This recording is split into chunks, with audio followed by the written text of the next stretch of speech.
One of my favorite carb-based dish that's healthy and satisfying is going to be stuffed bell peppers. Now, traditionally, these are stuffed with meat, and certainly you can still do that. But if you are trying to include more plants or maybe beans and lentils into your eating pattern, you can do stuffed peppers with quinoa and black beans if you want to go all plant-based and replace the meat.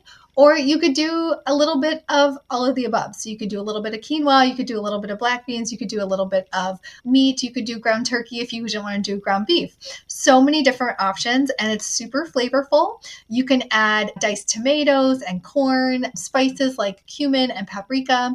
You can stuff this mixture of your preference into the bell peppers, top with shredded cheese, and bake until they're tender. It's super colorful, it's nutrient packed, and very customizable.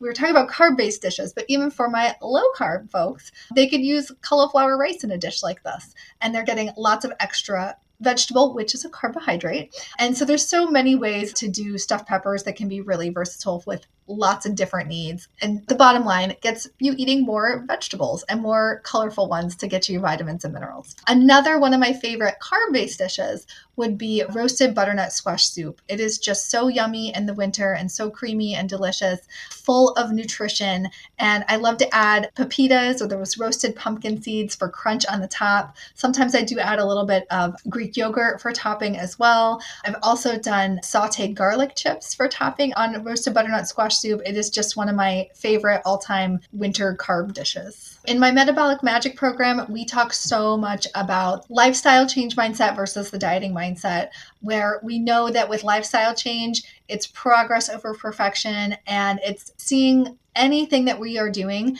as potential trial and error. And that's okay. If we try something and it doesn't work for us, then we learn something about ourselves and we get feedback. So I always tell my clients, especially in Metabolic Magic, there is no failure, there is just feedback. And then we move forward.